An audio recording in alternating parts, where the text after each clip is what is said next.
ان کی تعلیم چھوڑ دی، دنیا کی تعلیم کے ساتھ ان کی تعلیم کو درجہ اول میں رکھنا تھا، درجہ دوم میں تم ہم، لیکن ان کی تعلیم کو درجہ دوم یا درجہ سوم پتہ کہاں رکھی ہوئی، کوئی نماز ہو گئی تو کوئی نہ ہو گئی، کوئی گھر میں ہو گئی تو کوئی قضا ہو گئی، قضا بھی واپس نہیں کی، اسے رابطہ رہ گیا ایسے حالت میں خدا رسول سے، پھر تمہارا ملک چلے گا، تمہاری معیشت چلے گی۔ من ترک الصلاۃ متعمدا فقد کفر، جو جان کے نماز کو چھوڑے سے کفر کیا، اور جو نماز پڑھتا ہے جماعت سے نہیں پڑھتا ہے، آقا کے گھروں کو میں آگ لگا دوں۔ اہمیت نہیں ہے حضرت محمد مصطفیٰ کی،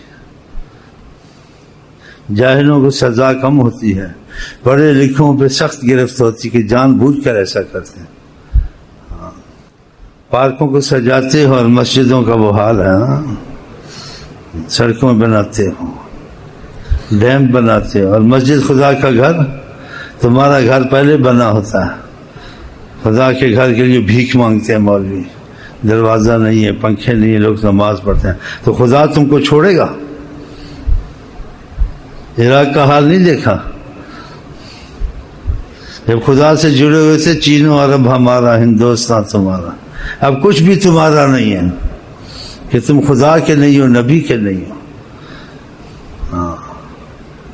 یہ ڈگری تم کو عذاب میں ڈالیں گے۔ یہ کاروبار میں مصیبتیں آ رہی ہیں نا سب جگہ، جب تک خدا رحمت نہیں کرے گا کچھ نہیں ہوگا، اور خدا کی رحمت چاہیے۔ خدا نے کہا رحمت اللہ عالمین حضرت محمد مصطفیٰ، ان سے جڑو گے تو سب جگہ رحمت آئے گی۔ تم نے عہد کیا ہے، عہد جو توڑتا ہے قرآن میں ہے اس پر خدا کی لعنت ہے۔ عہد جو توڑتا ہے، سرکار نے کہا ولا دین الا لمن لا الا، جس کو عہد نہیں ہے اس کو خدا کا دین نہیں ہے۔ تم نے کلمہ پڑھ کر ایسے کام کیا ہے۔ کافروں کے لیے دنیا ہے، آخرت نہیں، ان کو پہلے کہہ دیا گیا ہے۔ آقا جی نے بھی کہا لہم فی الدنیا، ان کے لیے دنیا میں ہر نعمت ہے، تمہارے لیے آخرت میں، بشرط کے ایمان والے بنو۔ اب دنیا بھی تمہارے ہاتھ سے گئی، آخرت تو پہلے تم نے چھوڑ دی ہے۔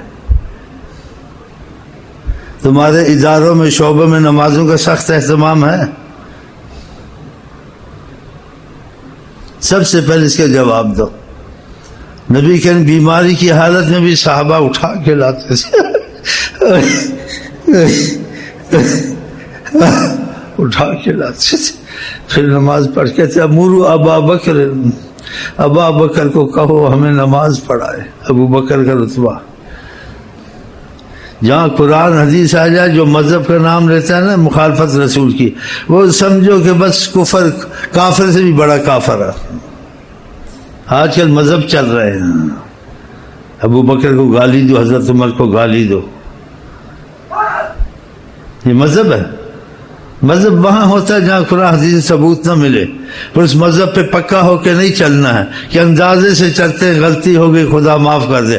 اصل مذہب عشق خدا، عشق رسول، جو خدا رسول نے کہا وہ پہلے ہے۔ مذہبوں کی آڑ میں مولویوں نے بیڑا غرق کر دیا دین کا۔ اس مسجد میں نماز نہ پڑھو، یہ سنی ہے، یہ بریلوی ہے، پھر ہر مسجد میں نماز پڑھو، سب کا خدا ایک، نبی ایک۔ کوئی امام ہو یا کوئی علامہ ہو، کوئی صوفی ہو، اختلاف کی بات، کوئی پیر ہو اختلاف کی بات کرے، اس کی بات نہیں سننی ہے، چاہے دیوبندی ہو، بریلوی ہو۔ نبی کے ان کے پہلی قومیں ہلاک ہوئی کثرت سوال و بحث میں ہلاک ہوئی ہیں۔ جو مولوی بحث میں ڈالے، اختلاف میں ڈالے، اس کی بات نہیں سننی ہے۔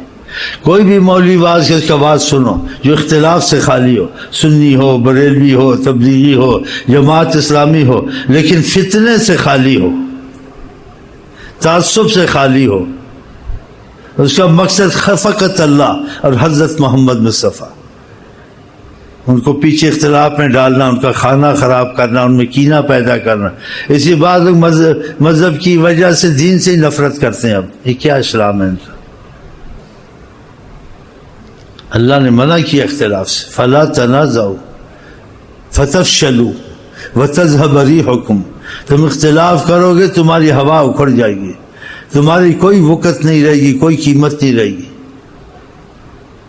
اطیعوا اللہ و اطیعوا الرسول، اللہ کی اطاعت کرو اور حضرت محمد مصطفیٰ کی اطاعت کرو۔ اس کے بعد وَأُولِي الْأَمْرِ مِنْكُمْ، جو تم پہ حاکم ہوں، صدر ہوں، وزیر ہوں، ان کی بھی حکامت کرو۔ ان کی اطاعت میں حکمت سکھایا جائے، اگر وہ غلط بھی چلے ان کے خلاف آواز نہیں اٹھانی ہے، صبر کرنا۔ صحابہ نے پوچھا کہ اگر وہ غلط چلیں اور ہم پھر کچھ کر سکتے ہیں، کہا نہیں، خاموش رہو۔ علیکم ما حملتم فعلیہم ما حملوا، تم پر تمہارا بوجھ ہے، ان پر ان کا بوجھ ہے، خدا ان سے بھی سوال جواب کرے گا، تم سے بھی کرے گا، ہر کوئی اپنا بھگتے گا۔ اب جو اختلاف کرتے ملک سے بھاگے نہیں بھاگے یہ لیڈر، ان کو مروایا نہیں مروایا لاکھوں کو۔ اگر آقا جی کے اصول ساتھ رکھتے، اچھا نہیں تم اسلام میں ہو، دنیا داری کرو، لیڈر بنو، کچھ بنو، لیکن قرآن کے اصول اور آقا کی حکم تمہارے ساتھ ہونے چاہیے۔ اس کو چھوڑ کر تم کو کتنا عذاب ملا ہے، ابھی بھی لیڈر ڈھونڈتے پھرتے ہو۔ تم خدا رسول کی اطاعت کو ڈھونڈو، تمہارے پاس اللہ سے موجود، یہ خود مہیا ہو جائیں گے اپنے آپ۔ جب تک کہ خدا رسول کی اطاعت نہیں ہوگی تمہاری گاڑی نہیں چل سکتی، نہ دنیا کی، نہ ملک کی، نہ کوئی، جتنا زور لگا لو۔ کہ اللہ تعالیٰ کے قبضے میں ہے سارا ملک، ساری مخلوق۔ الا لہ الخلق والامر تبارک اللہ رب العالمین، خلق اسی ہے اور حکومت اللہ ہی کرتا ہے، والامر، حکومت اللہ ہی کرتا ہے۔ جب تم بگڑتے تم پر ایسے ہی بھیجے جاتے ہیں، کما تکونوا یولی علیکم، تم جیسے ہوگے خدا تم پر ایسے بھیجے گا، اچھے ہوگے تو اچھے بھیجے گا۔ اغوا ہو گئے، یہ ہو گئے، تو ہو گئے اغوا، خدا نے اپنی امان سے نکال دیا تم کو، تم نے رابطہ خدا نبی سے توڑ دیا۔ رابطہ جب توڑا تو یہی حال ہوگا۔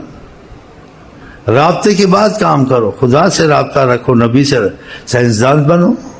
خدا سے رابطہ نہیں توڑا، ساری دنیا پہ حکومت کرو، تم اللہ والے ہو۔ نبیوں نے حکومت نہیں کی دنیا پہ، داؤد علیہ السلام نے نہیں کی، سلمان صاحب نے نہیں کی، اس کے باوجود نبی کے نبی رہے۔ نبی اولیاء سے افضل ہوتے ہیں، جب رابطہ توڑتے ہو تو خوار ہوتے ہو۔ اور عوام خدا کا توکل چھوڑ کے ان کے پیچھے یہ آئے گا، حالات اچھے ہوں گے، وہ آگے، اور تم اچھے عمل کرو، حالات ہیں یہ آئے گا نہ آئے گا، یہ شرط لگی ہے۔ خدا نے تم کو کہا جیسے تم اعمال کرو ویسے تمہارے ساتھ ہوگا۔ وَاعْمَلُوا صَالِحًا، تم اچھے اعمال کرو، سارا قرآن سے بھرا ہوا۔ ٹی وی میں پروگرام دے، تم بھی ٹی ویوں میں سنو، یہی ہے نا ہر قسم کے پروگرام۔ یہ سوچا خدا رسول کے حکم کے مطابق ہے پروگرام، یہ اولادیں خراب ہوں گی، یہ لڑکیاں برباد ہوں گی، زنا پھیلے گا، فاحشہ پھیلے گا، سب چھوڑ دیا نا۔ پھر تمہارے حالات کیسے سدھر سکتے ہیں؟ پھر بعض لوگ کہتے ہیں ہم کرتے ہیں، ہمارا ان سے دخل نہیں ہے۔ اگر دخل نہیں ہے تم انہی کے جیسے، تمہارا دخل ہے ان کے ساتھ، تم ہاتھ سے روکو، ہاتھ سے نہیں روک سکتے، زبان سے کہو، زبان سے نہیں کہہ سکتے، ان سے الگ ہو جاؤ۔ اصحاب سبت کا یہی حال ہوا تھا کہ ایک نے کہا مچھی کا ہم شکار کریں گے، دوسرے کہا ہم نہیں کریں گے، روکیں گے نہیں، یہ جان کا کام جانے، تیسرے نے کہا مچھی کا شکار نہیں کریں گے، ان کو نہیں کرنے دیں گے۔ جو مچھی کا شکار نہیں کرتے تھے وہ کرنے بھی نہیں دیتے تھے، ان کو خدا نے بچایا، قرآن شریف میں دیکھ لو۔ اور جو مچھی کا شکار نہیں کرتے تھے لیکن کہتے ہیں ہمارا ان سے مطلب نہیں ہے، ان کو خدا نے بندر اور خنزیر بنایا۔ پوچھ لو مفسروں سے، اس میں اختلاف کی بات نہیں ہے کوئی، میں نے کی ہے۔ اور جو کرتے تھے وہ بھی بندر خنزیر، جو نہیں کرتے تھے وہ بھی بندر خنزیر۔ کیوں روکتے نہیں؟ کہتے ہمارا کچھ نہیں ہے، کوئی برا کام کر اس کو روکو، نہیں تو الگ ہو جاؤ۔ اور ایک سے بچے جو تیسرا فرقہ، وہ کرتے بھی نہیں تھے، ان کو کرنے دیتے بھی نہیں تھے، یہ بچے ہیں۔ دیکھا، یہ تو قرآن سے تم کو ثبوت مل گیا۔ اب اکثر ایسے ہیں وہ کہتے ہیں ہمارا تو کچھ نہیں ہے، اس کے ساتھ کھانا، اس کے ساتھ پینا، اس کے ساتھ تعلق رکھنا، دور کی سلام دعا، اخلاق کا اسلام سلام علیکم، بس گہرا تعلق گھل مل کے نہیں رہنا ہے۔ کہ اخلاق اسلام بد اخلاقی سے منع کرتا ہے، لیکن ایسا اخلاق بھی نہیں سکھاتا تمہارے دل میں خدا کے لیے محبت اور غیرت نہ ہو۔ بھائی سلام علیکم، کافر بھی ہے السلام، بس کاروبار ہے ٹھیک ہے، گہری محبت نہیں ہے، رشتہ داری نہیں کرنی ہے، گھل مل کے پکنوں میں نہیں جانا ہے، بس دور دور سے۔ آقا جی نے کہا تم کوئی غلط کام دیکھو زبان سے منع کرو، اس کو روکو، ہاتھ سے منع کر، زبان سے پکڑ کے وہ نہیں کرنا۔ آقا جی کہ یکرم المرء مخافۃ شرہ، اپنا احترام کرتے ہیں روب سے اور دباؤ سے، یہ احترام ہوتا ہے؟ کسی گالیاں تم کو دیں، یکرم الرجل مخاف، اس کے شر سے بچنے کے ڈر کے لوگ احترام کرتے ہیں۔ ایسا احترام تو نہیں تھے، تو لعنت ہوتی ہے ایسا احترام۔ تو آپ کے لیے اللہ رسول بہتر ہیں، لوگ بہتر ہیں؟ مجھے بتائیں، کلمہ کس کا پڑھا؟ چین کا پڑھا ہے، امریکہ کا پڑھا ہے؟ کلمہ پڑھا حضرت محمد مصطفیٰ کا۔